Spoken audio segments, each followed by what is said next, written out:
who I am.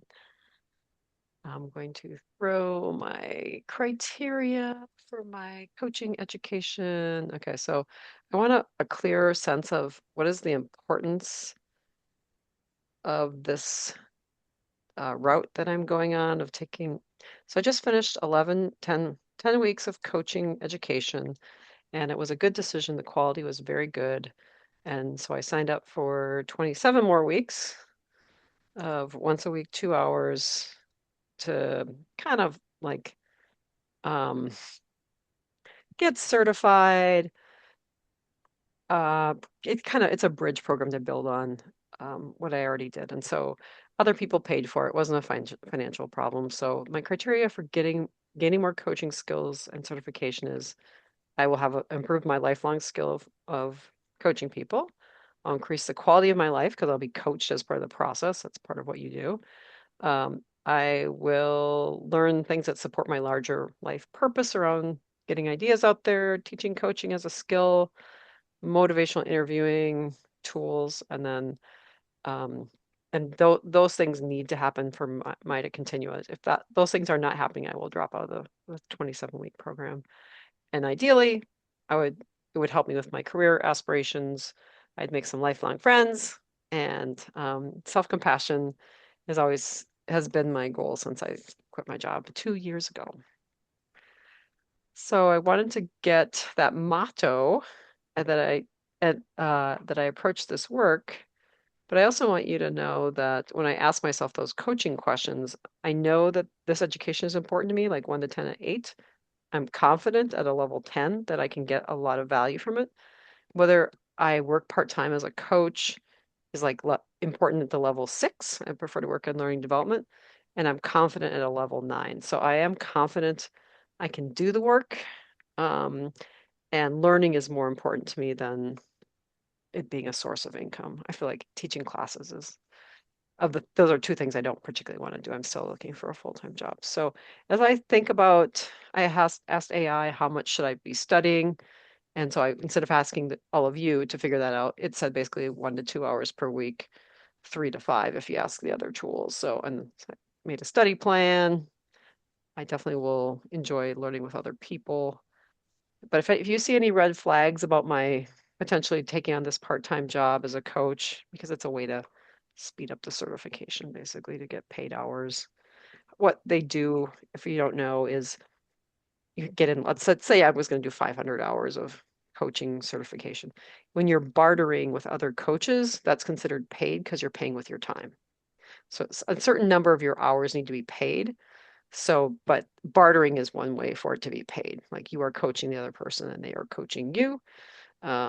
So you're paying with your time basically, versus if I worked for this company, BetterUp, I will be just a paid coach for random people, and those hours will count toward certification. And not like certification is the end all and be all, but then basically, if you are working as a coach, they have to pay you more and you just have kind of more credibility. So, and why not, right? Who doesn't want to just like feel like you know the stuff that's important to know about thinking well about people?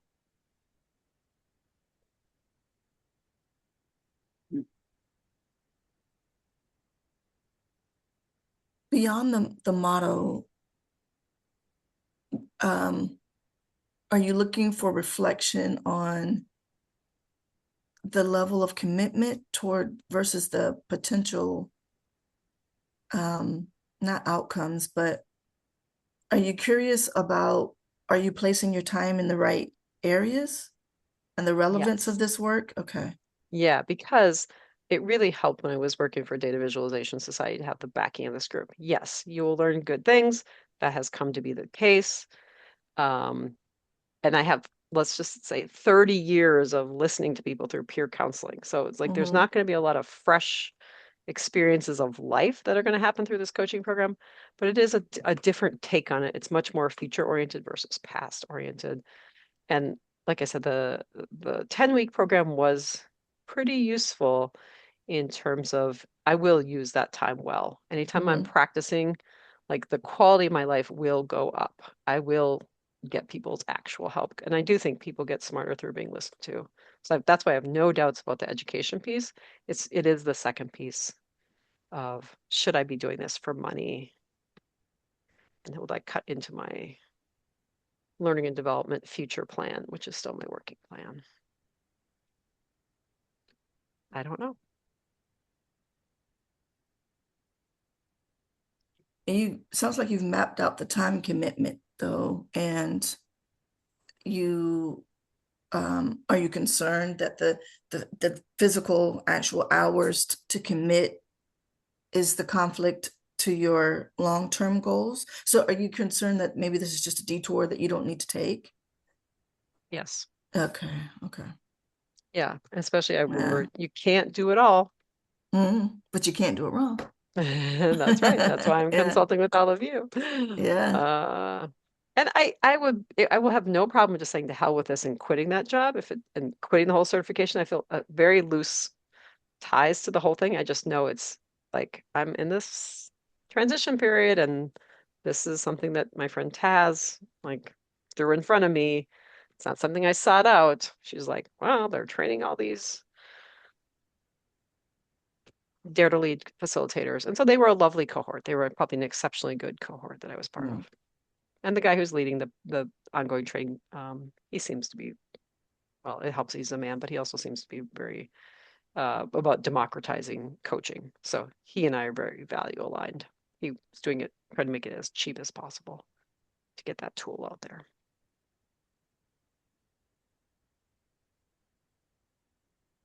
I honestly can't, I don't see how it could take away.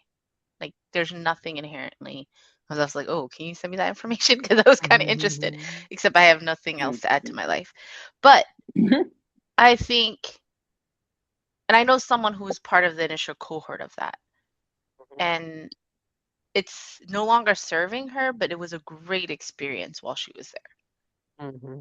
So there's nothing, and then there's like, you always make things your own, so I'm not really worried. And maybe my question is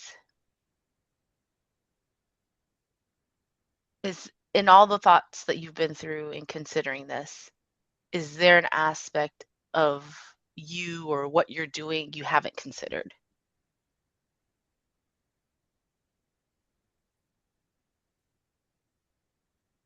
And I see your face, but is it like you've considered more friends? You've considered I can learn, I know where I am. Is there another part of doing this that you haven't considered and maybe, you know,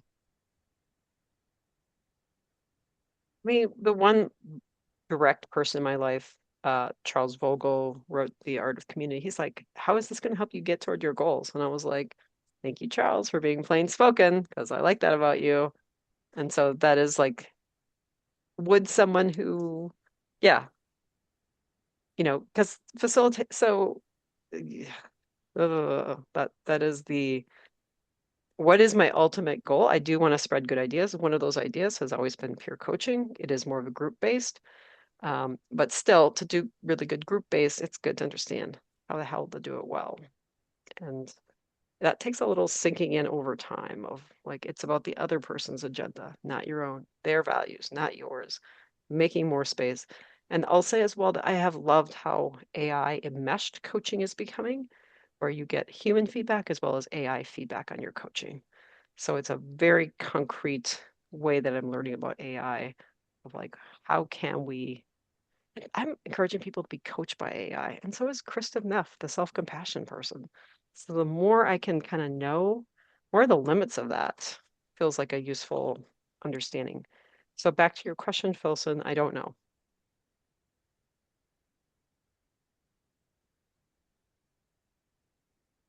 okay. So Go ahead, Joelle. I I believe that anytime we are skill building and and quote unquote master a skill, that we should be compensated for our ability to share that with the world. So just, I want to start there. So yes, I believe you should coach. I believe you should coach for money. I believe that you are good at it. I think you have mastered that skill and that is something that you can leverage for money. And I also believe that in the business world, corporate world, even nonprofit or whatever, we prove that we can do a thing by our ability to get paid for that or similar things. And I believe that learning and development and coaching are not that far apart. And your ability to be able to say, look, I charge, X number or X amount an hour and have coached X number of people and got them to this other place is something that's very valuable to learning and development. And while I get some of the differences, the transferable skills are considerable. And then it just becomes letting people, helping people through the transferable part because people are not good at that. Yeah. Thank you for that. Rath, this guy wrote a book and he talked about how AI is going to affect every field, and coaching is still best done by humans. When master skill, you should be compensated. Yes.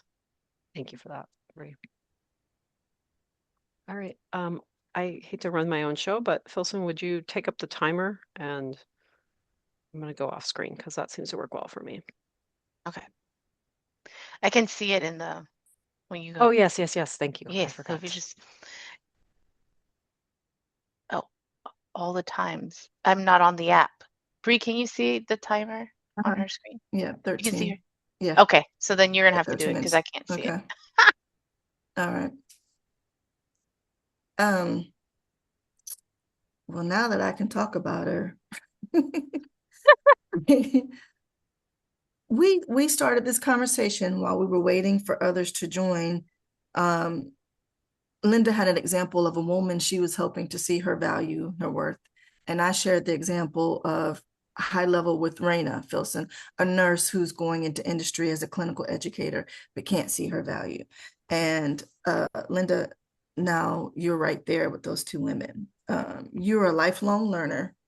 And I think Joelle put it perfectly. You have skills that are beyond transferable. I liked Filson's question because I'm trying to figure out where the doubt is coming from. And I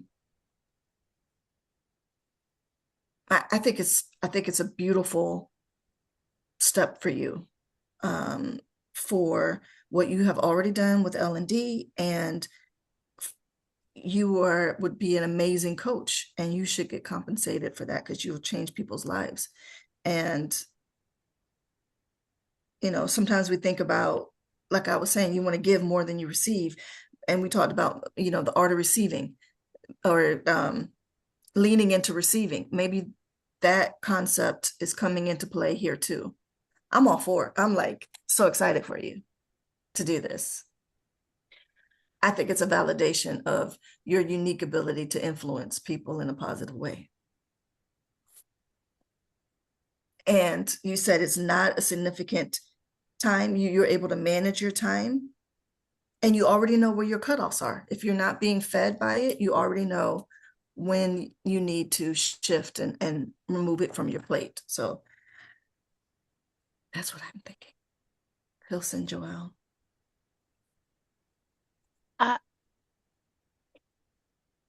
Again, nothing. I'm putting, no, go ahead. I'm going to put a couple of models I thought of for you in the chat too, so I don't take time. And so for me, I think I'm on, and maybe Joel will expand on it a little bit when she talked about, I do think she has an amazing skill set. I do agree that learner and coaching, I mean, that's all the things that I'm doing right now. Like leadership is really coaching and all those things. I know she has her guardrails. I think it just threw me off the 27, like the number. But as long as she knows it's not gonna take too much of her time, I'm excited. And just as long as she's very clear to her point of Chris Vogel's, like how is this aligned with her goal, her overall goal, or is it just a path that she wants to take that's going to be fulfilling. I don't know. Those are what's coming up for me. I am waiting for Linda to take all of these frameworks that she has learned over time and mastered and develop her own unique framework for coaching and share it with the world for tons and tons of money. And then she can, there are, and I say tons and tons of money, I think there are people in this world who take tons and tons of money and they don't do what God wants us to do in terms of blessing others. And she is simply not somebody I ever worry about that with. And I think she should really capitalize on this incredible gift that she has that so few others have to the extent that she does.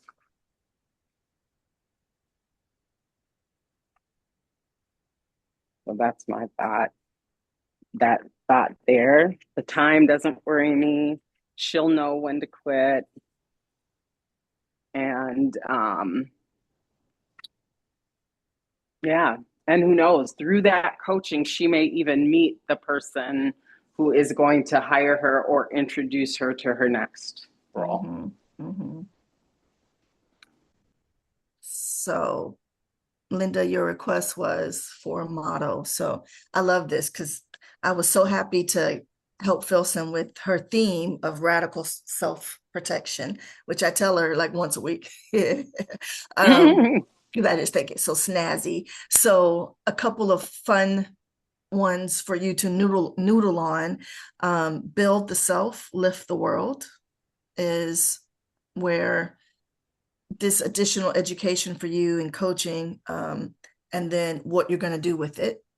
It's just big and powerful. And then the other, because I started to hear a little bit like, should I be paid, compensated for this? Well, yeah, because Joelle said so.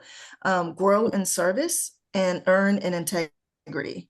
And so Ooh. I guess, I don't know if those are themes or mottos, but to help you see the yes and in this possibility for you.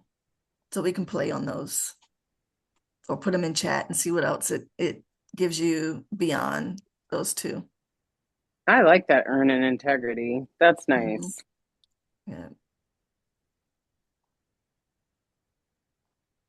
This learning piece is huge too, right? I do want a motto that really does capture The learning. that. Yeah. And that it's not just like it's global, it's international, it's expansive, it's inclusive, it's I mean, like, I don't know, like all of the things. And again, so rare both the amount of talent, but also the connections that she's able to draw, right? I mean, and I know this sounds bad, but a lot of people can coach. I mean, they can. And you can get good insights from a whole lot of people. But you need coaches who just bring true connected insights from vastly different areas of life and world and experience and values and all of the things.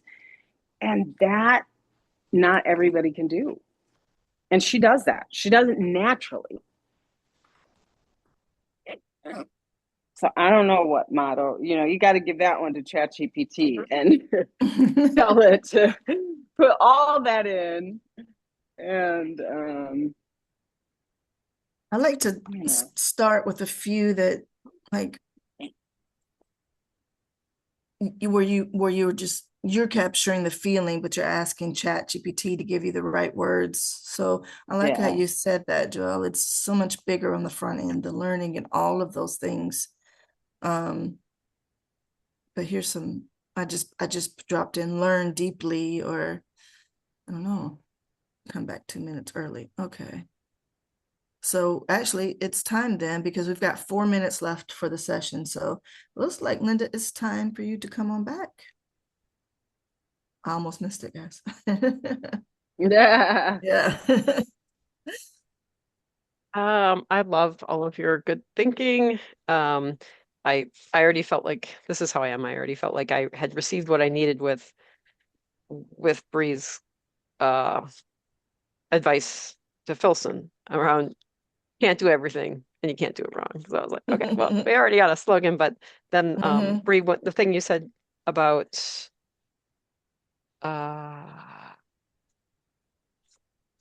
I loved what you said about you make things your own. So just Yeah. reminding myself, you make things Mhm. your own. So continue to make things your own. How you figure this out. Filson had that good insight for you. She's been watching you for so many years do that. Yeah. And of course, I if Wilder was here, she would be saying the same thing as Joelle. Like, why are you not making this your own thing?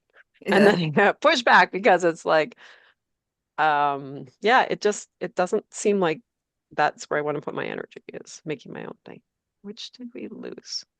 Go ahead. No. You know, it reminded me remember when we did the whole revamp of the Lean In website and you did it Mm-hmm. your art like the own way, like the you know the grouping, what is it called? The breakout rooms. Like you're like no one's gonna really blah blah blah. Like that's what I mean. Like that's what I think of sometimes as an Mm. example of you took the methodology, you did the same thing, but you put your own Oh, right. flavor on it. Right. It doesn't have to Yeah. be this huge own thing. Mm-hmm. Mm-hmm. Okay, that makes sense. Um, yeah.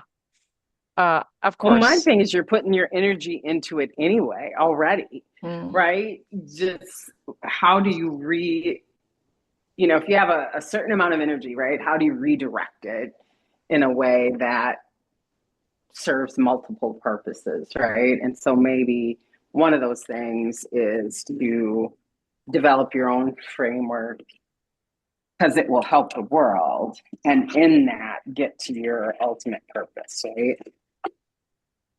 Well, two things come to mind 'cause when you say what you said about connections, I agree. Everyone and their sister is a coach. That's obvious. It's very much like a personal trainer. Like this, Yep. the bar is really low. And so certification I take with a grain of salt.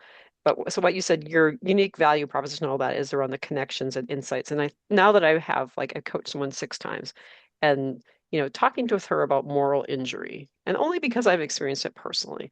So things that not everybody is going to come to those conclusions. So I needed to come up with that. And then the book Range is about how people outside the field can provide insights because they apply things. So I agree that it's a benefit of having wide interests and um, and then I could spend the rest of my life just popularizing the book Made to Stick because it's like Mm, Paul Farmer, as good as he talked about areas of moral clarity. Did he spend any time making that stick in people's heads? No, he did not. I wished he had a right. friend who like pushed that forward because we are in a time where areas of moral clarity are really important. And we all need to find them and really dig in. So, um, yeah. So I guess that's what I'm taking away from the session. Not only the excellent mottos, which I will make into beautiful graphics so I remember them.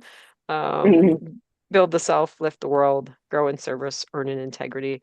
I think that's something that helps bridge those of us who, uh, have an ick factor with talking about money. So that someone needs to be doing that work as well. Renee Yeah. can only do so much. Chris enough. Like we need more women out there leading on these important topics where um, yeah, so this is exactly what I was looking for. I'm really appreciative. And just so you know, when I turn off the camera, it's like I get to cry my eyes out. So that is what I do. Yeah.